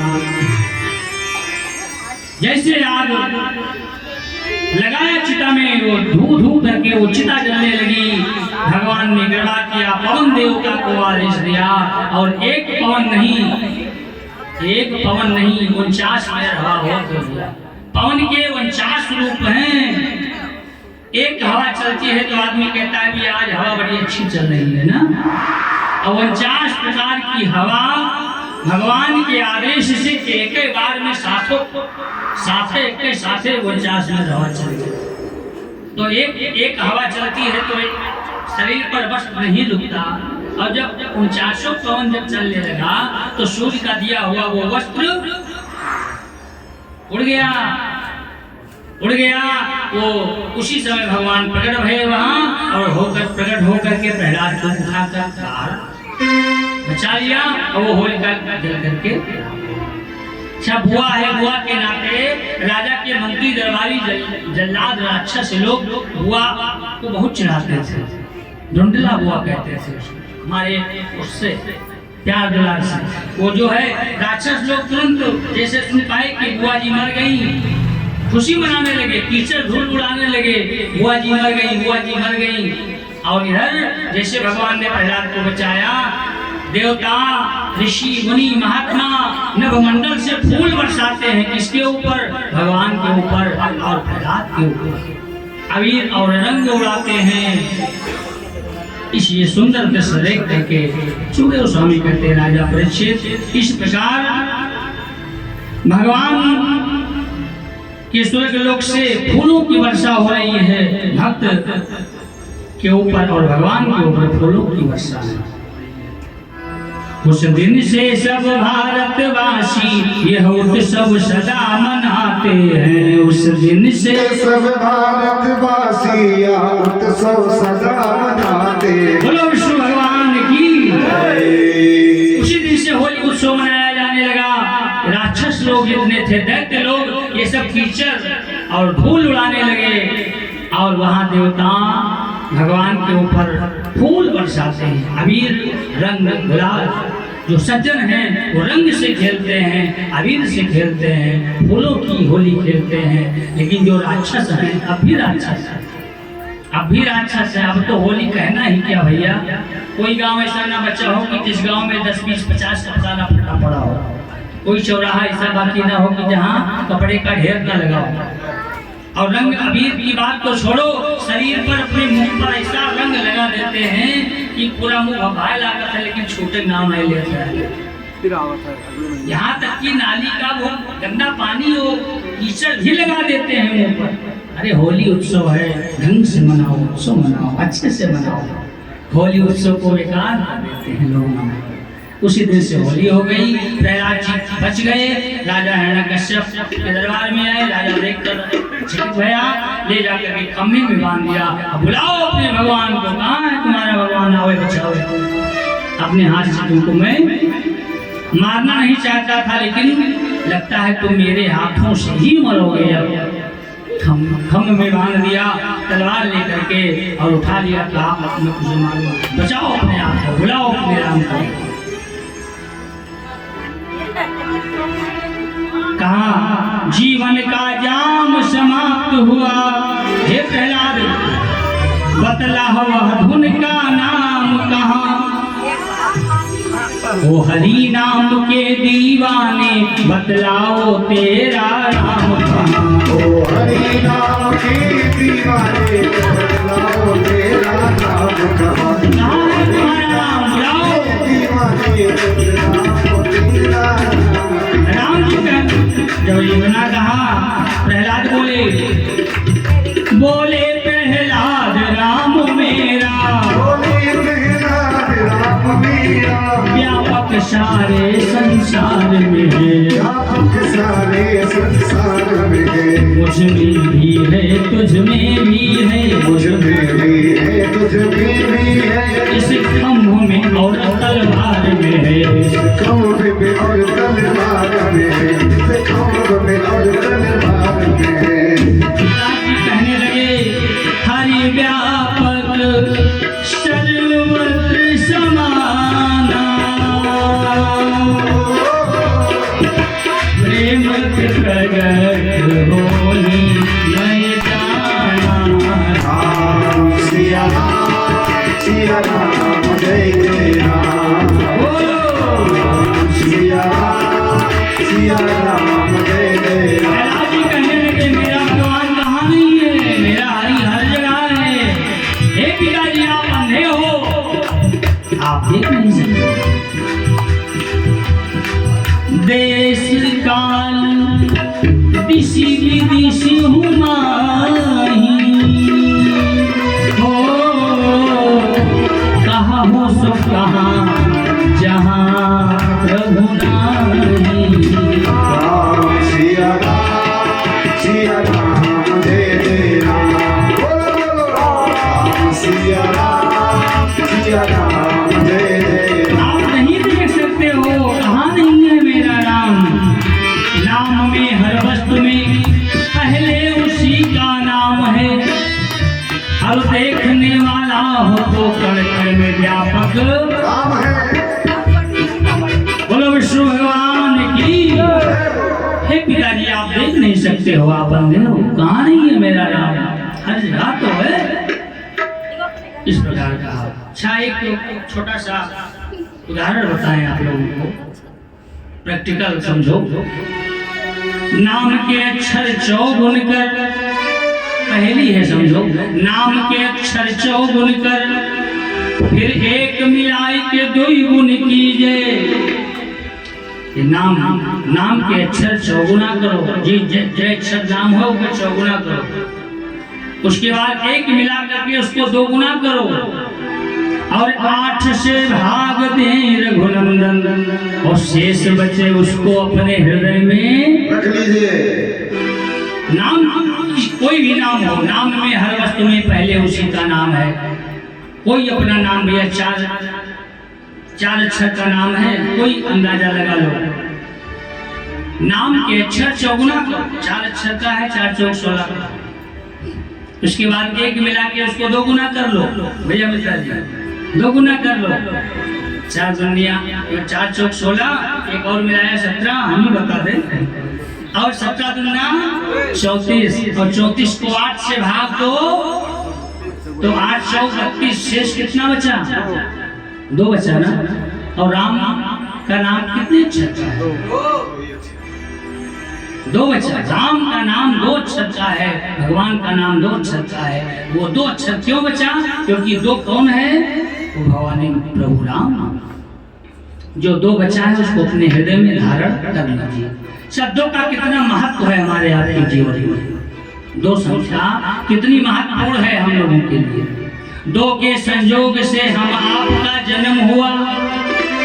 समझना, माता पिता दोनों के संयोग से हमारा आपका जन्म होता है। दो के संयोग से हम आपका जन्म हुआ और दो को ही पान करके बन गए सयाने हैं। माता के दोनों स्तनों का दूध पी करके वाले बड़ा होता है।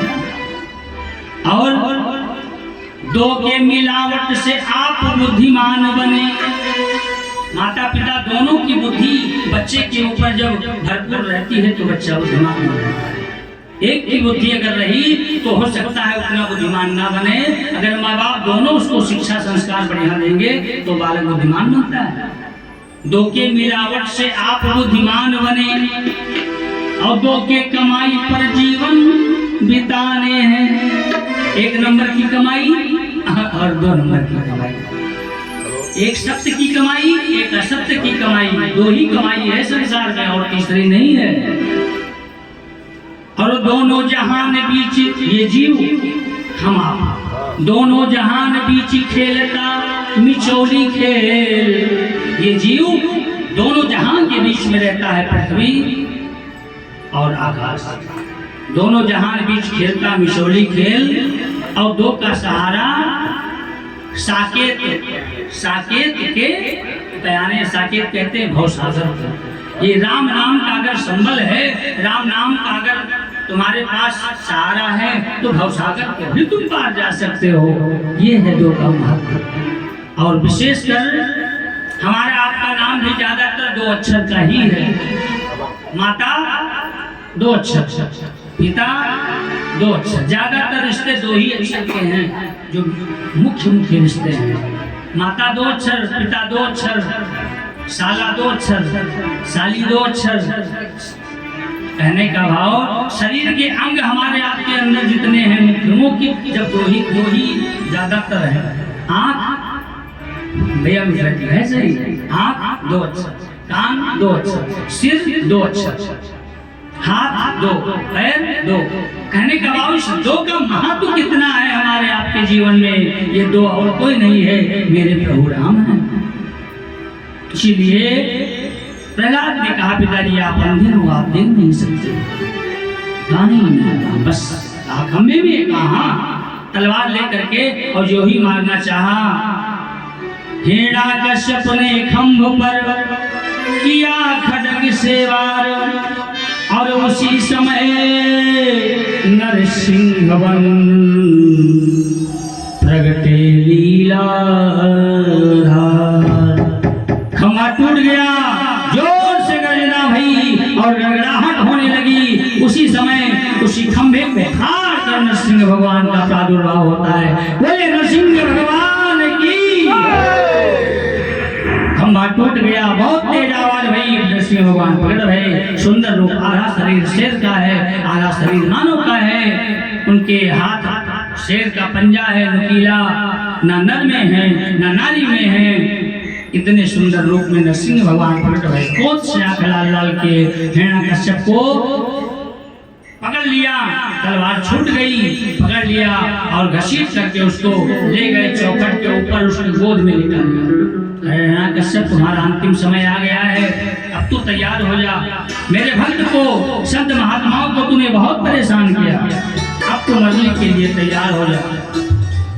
याद दिलाया कि जो तुमने वरदान मांगा था ऐसा कुछ भी नहीं है। कहा था आपके द्वारा बनाए 12 महीने में न मरूं, तो याद कर ले इस समय 12वां महीना नहीं है। तुझको मारने के लिए ही हमने ये पुरुषोत्तम मास बनाया है।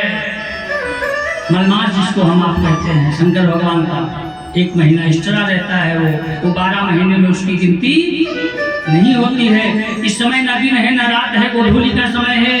हे राजा हिरण्याकश्यप याद करो वरदान। और हमें देखो, न मैं नर हूँ न नारी हूँ, न घर के बाहर हो न घर के भीतर हो, चौखट पर हो, हमारी गोद में हो। जैसा तुमने वरदान मांगा था वैसा सब कुछ वैसा ही है।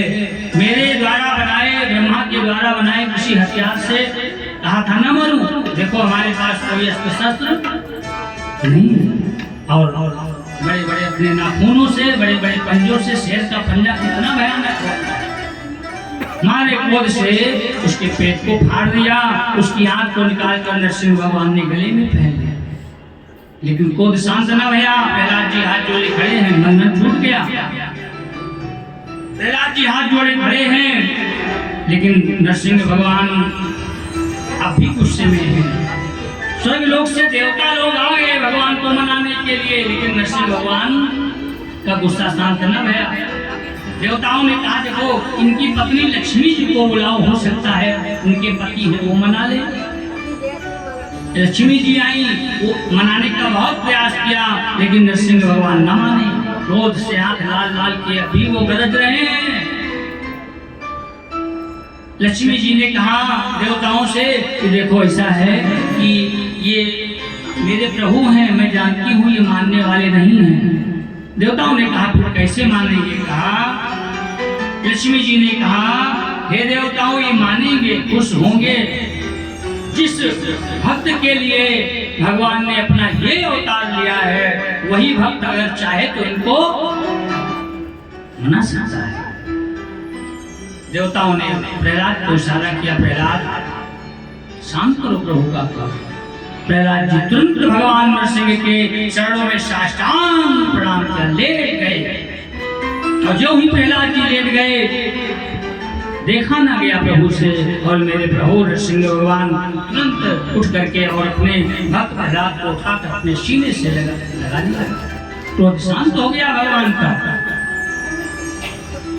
कहने का भाव सुखदेव स्वामी कहते हैं राजा परीक्षित इस प्रकार भगवान का नरसिंह अवतार भया। भगवान अपने भक्तों की रक्षा किया। भगवान अपने भक्तों की रक्षा करते हैं, जरूर करते हैं, लेकिन कोई प्रेम से उनको पुकारे तो, उनको बुलाए तो। दिल से पुकारो प्रभु दौड़े चले आएंगे, दिल से पुकारो प्रभु दौड़े चले आएंगे, दिल से पुकारो प्रभु दौड़े चले आएंगे, दिल से पुकारो प्रभु। और प्रभु आएंगे ही नहीं, आकर के दीनों की लाज को बचाएंगे, आकर के दीनों की लाज को बचाएंगे, आकर के दीनों की लाज को बचाएंगे। दिल से पुकारो प्रभु दौड़े चले आएंगे, दिल से पुकारो प्रभु।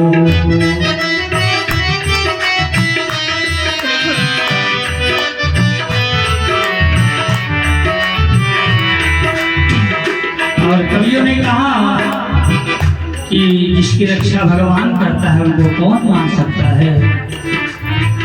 मारने वाला है भगवान, बचाने वाला है भगवान, मारने वाला है भगवान, बचाने वाला है भगवान। बाल नमा का होता उसका, बादल वाला होता उसका, जिसका रक्षक दया निधान। मारने वाला है भगवान, बचाने वाला है भगवान, मारने वाला है भगवान, बचाने वाला है भगवान। मारने वाला है भगवान, बचाने वाला है भगवान। त्याग दो भाई फल की आशा, साथ बिना प्रीत जोड़ो।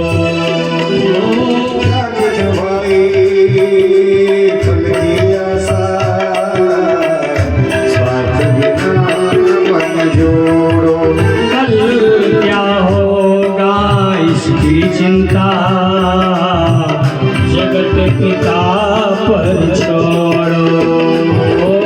कल क्या होगी इसकी चिंता,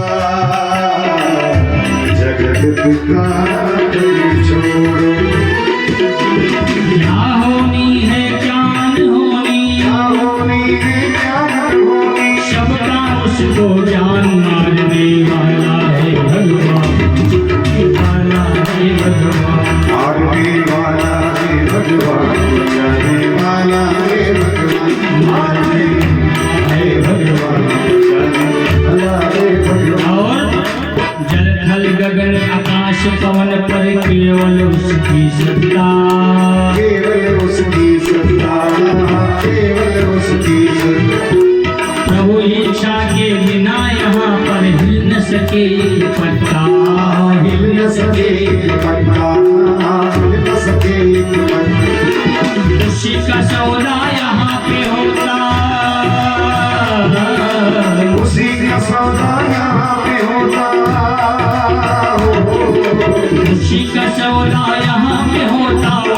की शक्ति महान, मारने वाला है भगवान, बचाने वाला है, मारने वाला है भगवान, बचाने वाला है भगवान।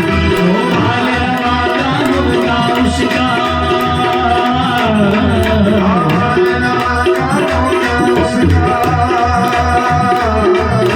भालनवा का होगा उसका, हर जिसका रक्षक दया निधान, मारने वाला है भगवान, बचाने वाला है भगवान, मारने वाला है भगवान, बचाने वाला है भगवान, बचाने वाला है भगवान। बोलिए दीनबंधु दीनानाथ की। भगवान का नाम दीनबंधु है। दीन बंधु, दीन का मतलब गरीब और बंधु का मतलब भाई, गरीबों के भाई हैं भगवान, गरीबों पर कृपा करते हैं। एक कवि ने बड़ा भगवान के ऊपर थोड़ा व्यंग किया, कहा उसने, टूटी चार पाई नसीब से ना पाई कहीं। भगवान के ऊपर कवित्व बनाकर कहा कि हे भगवान नारायण, टूटी चार पाई नसीब से ना पाई कहीं, टूटे खटियों ने नसीब भगवान, और सांपों बीच लेते हुए दिवस बिताते हो। भगवान क्षीर सागर में निवास करते हैं ना, और सांपों के बीच में रहते हैं। और स्त्री तुम्हारी चंचला,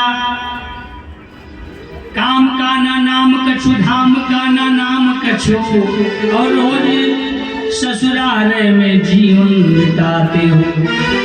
भगवान की ससुराल कहाँ है? समुद्र है। और स्त्री तुम्हारी चंचला रहती है सदा नीचों के घर, और सुन के अपमान नहीं नेक शर्माते हो। और हे प्रभु, गिनती है आपकी गरीबों की बिरादरी में, इसीलिए प्रभु आप दीन बंधु आते। बोले दीन बंधु भगवान की, शंकर भगवान की, भागवत भगवान की। कहने का भाव भगवान के भक्त बहुत हुए, और जब जब संकट पड़ा भक्तों के ऊपर, भगवान दौड़ कर आए और अपने भक्तों की रक्षा किया। सुखदेव स्वामी कहते हैं, हे राजन, एक और भक्त हुआ, बहुत महान भक्त हुआ। आशीष गिरि बलो राजा त्रिकूट विश्वतः, क्षीरोदेन हविता श्रीमान्यो जनायुत मूर्छितः। 10,000 योजन ऊंचा पर्वत था जिसका नाम था त्रिकूट। उस पर 3 लंबे लंबे शिखर बने हुए थे, सोने के शिखर, चांदी के शिखर और तांबे के शिखर। सोना, चांदी, लोहा, ये 3 बड़ी बड़ी, जैसे भट्ठा की चिमनी होती है ना, शिखर उसी को कहा जाता है। उस त्रिकूट पर्वत की शोभा को बढ़ा है। उस त्रिकूट पर्वत की शोभा इतनी सुंदर है। उसी पर्वत के ऊपर जंगल भी है। एक वरुण भगवान का उद्यान है, उद्यान कहते हैं पार्क को, और एक सरोवर है, सुंदर सरोवर, छोटा सा तालाब। उसी सरोवर में ठंडा जल, उस सरोवर में सदैव ठंडा जल रहता है, और उस जल में देवताओं की जितनी स्त्रियां हैं, देवांगनाएं हैं, प्रतिदिन उस सरोवर में स्नान करने आती हैं। और वहीं पर वो सब स्त्रियां आकर के उसी वरुण भगवान के उद्यान यानी पार्क में घूमती टहलती हैं, फिर जाती हैं वापस स्वर्ग। और उस उद्यान के चारों तरफ फल वाले बड़े बड़े वृक्ष लगे हैं। उस पर जंगल है, जंगल में हर प्रकार के जानवर रहते हैं। तत्र कदा तद गिरिकानन हस्रया, करे रुधिरवारथ यूथ पश्चरन्, शकंटकान कीचक वेत्रवर, विशाल गुलमो प्रजुजन वनस्पति। बड़े बड़े जानवर, जितने प्रकार के जानवर जंगली होते हैं उस जंगल में रहते हैं। और उस उद्यान के चारों तरफ हर प्रकार के फल के वृक्ष लगे हुए हैं। फल के वृक्ष उस सुंदर पार्क की शोभा को बढ़ा रहे हैं।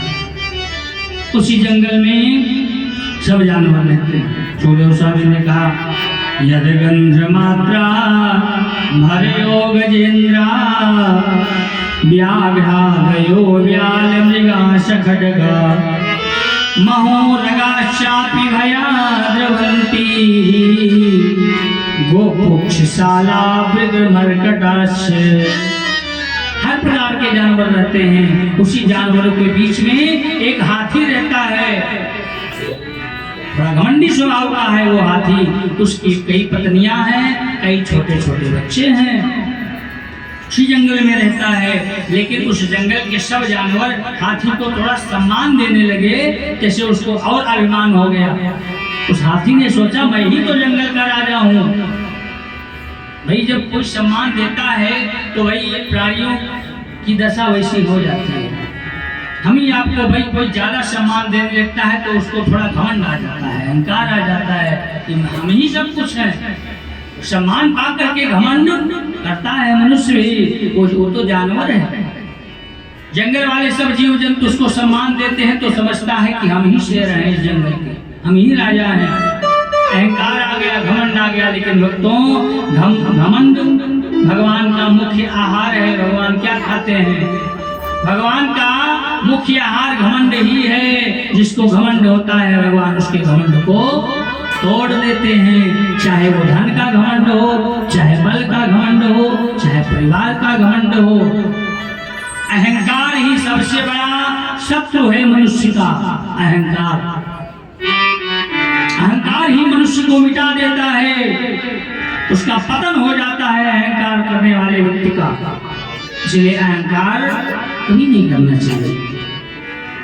वो गजराज उसने सोचा मैं ही जंगल का राजा हूँ। और एक दिन गर्मी का महीना था। एक दिन वो हाथी अपने पत्नियों को, अपने बच्चों को पानी पीने के लिए उस सरोवर के किनारे गया। ठंडा जल है ना, गर्मी में अगर ठंडा जल मिल जाए, फ्रिज का पानी मिल जाए तो एक गिलास के बजाय आप एक लोटा पी लोगे। ठंडा जल है सरोवर का। वो हाथी अपने परिवार वालों को लेकर पहुंच गया। पहले तो जल पिया। जल पीने से उसको शांति प्राप्त हुई, शांति महसूस किया, ठंडक महसूस किया। उसके बाद उस हाथी ने सोचा अब इतनी दूर हम चलकर आए ही हैं अगर, तो लाओ उसमें 2-4 डुबकी लगा भी ले। क्योंकि जब पीने में इतना ठंडा पानी है तो नहाने में तो क्या पूछना, आनंद ही आनंद आ जाएगा। वो हाथी अपनी पत्नी और बच्चों को लेकर के, छोटे छोटे बच्चे लगभग 10-12 परिवार का झुंड था, सब हाथी उस छोटे से तालाब में, छोटे से सरोवर में कूद गए और नहाने लगे। नहा लेते, नहा कर बाहर आ जाते, कहाँ तक तो ठीक था। लेकिन नहाने के बाद हाथियों के मन में मजाक सूझी। सोचा ला उसमें थोड़ा खेल भी ले, जल क्रीड़ा भी कर ले। एक हाथी अपने सूंड से जल भरता है, दूसरे को नहलाता है, दूसरा भरता, तीसरे को नहलाता। भाई छोटे से तालाब में एक हाथी अगर नहाने लग जाए, खेलने लग जाए तो पूरा पानी मथने लगता है। और छोटे से सरोवर में जब एक नहीं 10-10, 12-12 हाथी जब पूरा झुंड उसमें कूद गया और खेलने लगा तो क्या हाल हुआ होगा उस जल का। अनुभव करो, अंदाजा लगाओ। सुखदेव स्वामी कहते हैं धर्म सम्राट राजा परीक्षित उसी सरोवर में एक ग्राह रहता था। ग्राह कहते हैं मगरमच्छ, ग्राह रहता था। तो ग्राह जो है वो ऊपर ही नहीं रहता, वो नीचे रहने वाला जानवर है। ऊपर नहीं तैरता है, जब आवश्यकता होती है तो वो बाहर आता है, बाकी वो नीचे रहता है। ग्राह ने सोचा इस पानी में कौन जानवर आया है, कौन आया है कि पूरे पानी को मथे डाल रहा है। चलो देखा जाए। जल के अंदर से थोड़ा ऊपर आया तो देखा कि एक नहीं इतने हाथियों का पूरा झुंड इसमें नहा रहा है, सब खेल रहे हैं। बस तो ग्राह को क्रोध आ गया, अरे इतना अहंकारी हो गया है, इतना घमंड जिसको आ गया है अपने बल पर। पानी है तो इसमें नहा लेता, पानी पी लेता, जहां तक ठीक था इसमें नहा रहा है, खेल रहा है। ये मतवाला हो गया है। वो हाथियों का जो मालिक था, सरदार था, उसको पहचान लिया और वो ग्राह जल के ऊपर से निकल कर आया और जो हाथियों का मालिक था, सरदार था, उन्हीं का पैर पकड़ लिया और जल के अंदर खींचने लगा। और खींचने ही नहीं लगा, अंदर ले जा रहा है एकदम बीचों बीच धारा की तरफ। और जितने परिवार वाले और सब हैं, सब बचा रहे हैं, उनको बचा रहे हैं, खींच रहे हैं। सुखदेव स्वामी कहा, हे राजा परीक्षित, इस प्रकार दोनों में खींचातानी होने लगी। 1000 वर्ष तक खींचातानी दोनों में भई। 1000 वर्ष में जितने और परिवार वाले हाथी के सब थे, बच्चे, पत्नियां इत्यादि, भाई बंधु, ये सब हाथी निकल आए बाहर। कहा इनको जाने दो, अब इनको कोई नहीं बचा सकता। इतने दिन तक हम जो है इनको बचाने का प्रयास किया, लेकिन बचे ना। अभी ये समाप्त हो जाएंगे, ये मगरमच्छ, ये ग्राह इनको मार डालेगा। चलो बाहर, हम काहे अपना जान गंवाएं। जब चलने लगे, निकलने लगे, उस हाथी ने कहा, भैया कहाँ छोड़कर जा रहे हो? अपने पुत्र से कहा, पत्नियों से कहा, कहाँ छोड़कर जा रहे हो? इस बीच धारे में छोड़कर मत जाओ। अरे परिवार हो तुम, हमारे पुत्र हो, हमारे भाई बंधु हो, हमारी पत्नी हो, क्यों छोड़कर जा रहे हो? कहा, आपको तो मरना ही है, हम काहे को अपना जान गंवाएं। आज उस हाथी को एहसास हुआ, इस जगत में जितने रिश्ते हैं सब स्वार्थ के रिश्ते हैं। गोस्वामी तुलसीदास ने भी रामायण में लिखा है, पढ़ते हैं सब लोग, गाते भी हैं। स्वार्थ मीत सकल जग माही। संसार के लोग केवल स्वार्थी हैं। यहाँ तक कि इतना ही नहीं, सुर नर मुनि सब कहे यह रीति, स्वार्थ लागी करहि सब प्रीति। सब प्रीत प्रीति, स्वार्थ लागी करे सब प्रीति। बिना स्वार्थ के कोई किसी का सहायता नहीं करता, किसी का कोई मदद नहीं करता है। अगर स्वार्थ है तो आपके आगे पीछे हजारों लोग रहेंगे, अगर स्वार्थ नहीं है तो आपके साथ कोई नहीं रहेगा। सब मतलब के साथ ही हैं और मतलब से ही मतलब है और कुछ नहीं है। कवि ने बड़ा सुंदर गाया है, मतलब से मतलब है। आइए छोटा सा है ना, प्रसाद भगवान बिहारी की कथा। मतलब से मतलब है चले, मतलब से सब संस, मतलब से कारोबार। अरे मतलब का संसार, मतलब का संसार। मतलब से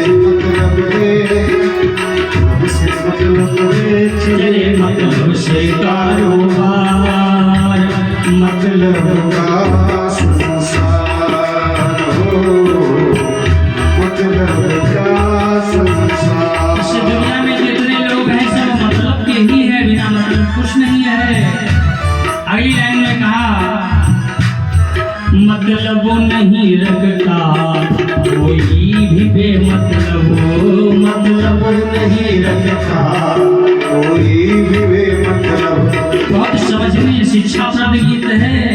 मतलब नहीं रखता कोई भी बेमतलब, मतलब नहीं रखता कोई भी बेमतलब।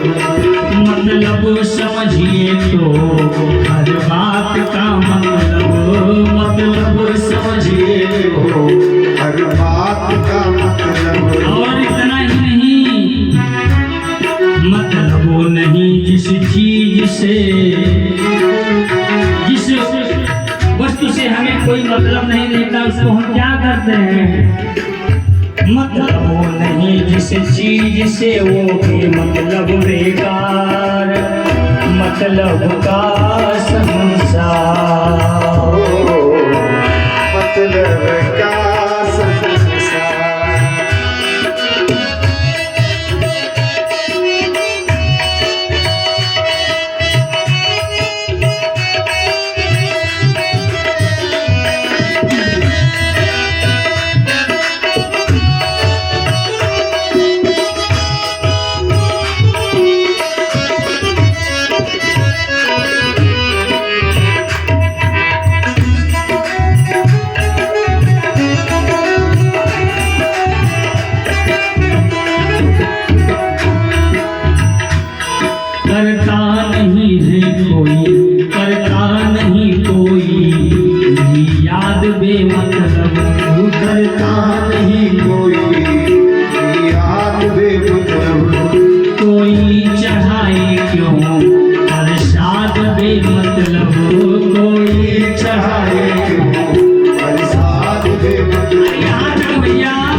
अब के समय में ऐसे ऐसे प्राणी हैं संसार के वासी कि वो भगवान को प्रसाद भी जब चढ़ाते हैं तो बिना मतलब के नहीं चढ़ाते हैं, वो भी मतलब से ही चढ़ाते हैं।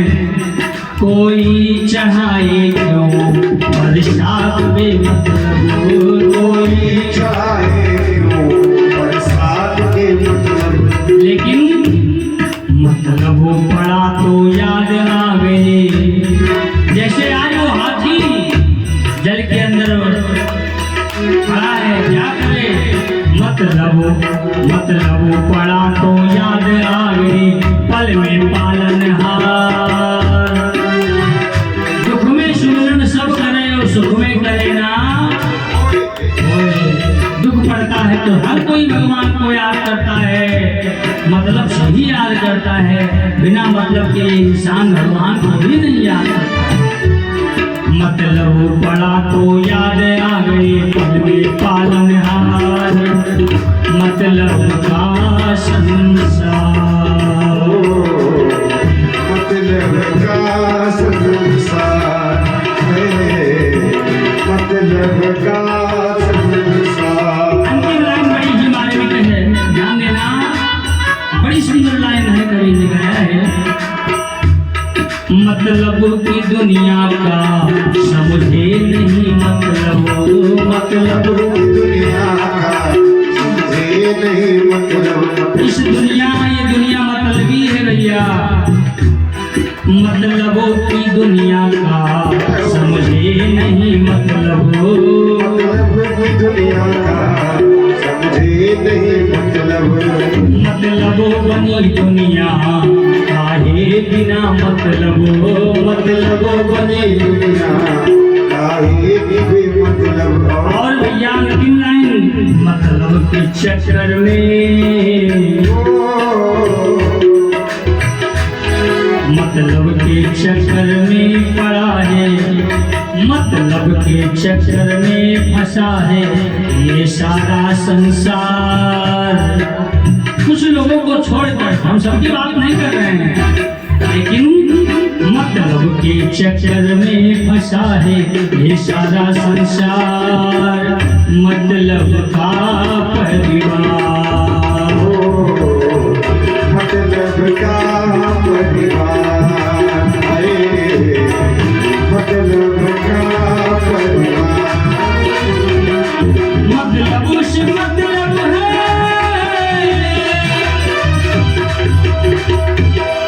मतलब से मतलब है, चले मतलब से कारोबार, मतलब का संसार,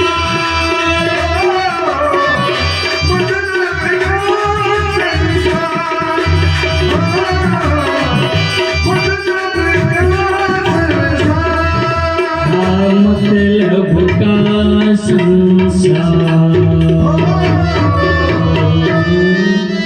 बोले विष्णु भगवान की, शंकर भगवान की। कहने का भाव, साथी ने सोचा कि आज परिवार वाले हमको छोड़कर चले गए, सब स्वार्थ के मीत हैं। इतने दिनों तक हमने पाल पोष कर खड़ा किया और इतना धन, सब कुछ संपदा ऐश्वर्य सब कुछ दिया, सुख सुविधा दिया, और सब हमको बीच धारे में छोड़कर चले गए। क्या करे, जब सब द्वारे हो जाए बंद, तब हरि का द्वारा मिलता है, और भगवान के सच्चे भक्तों को पग पग पे सहारा मिलता है।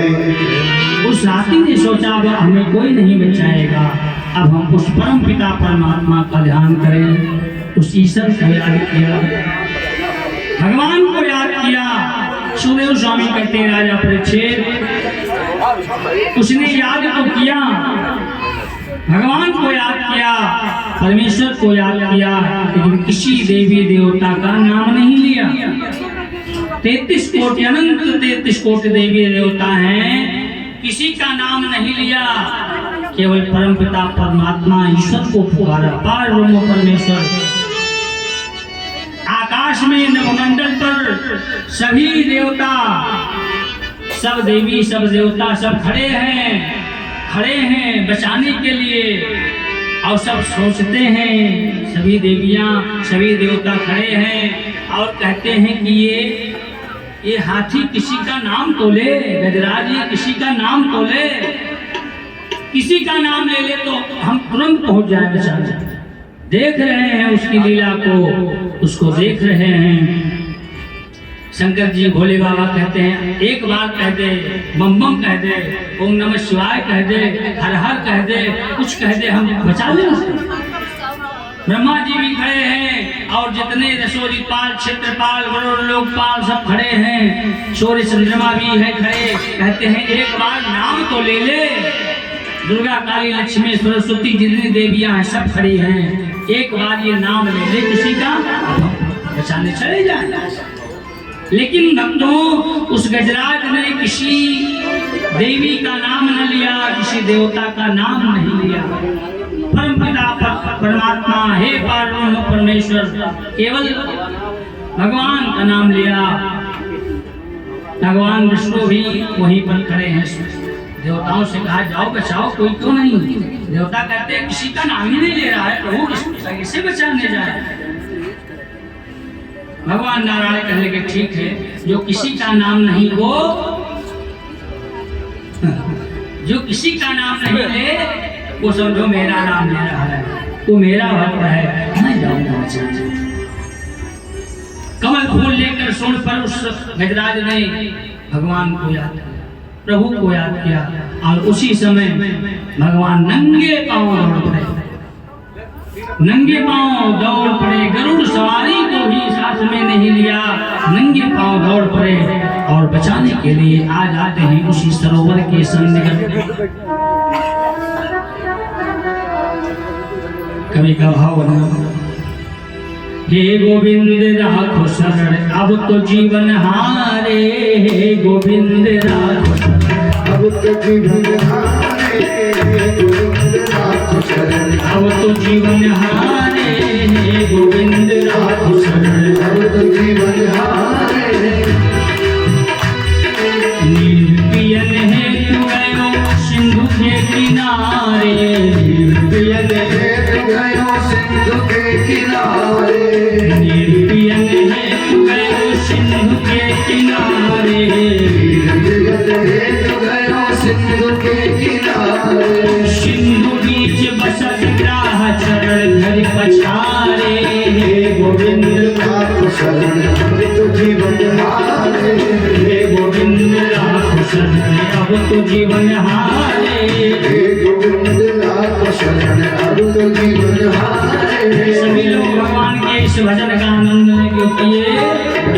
तो गजराज गज और ग्राह दोनों की लड़ाई हो रही है, भगवान को याद कर रहा है वो हाथी मीठी मीठी ताली बजाते हुए मस्ती से भजन का आनंद ले।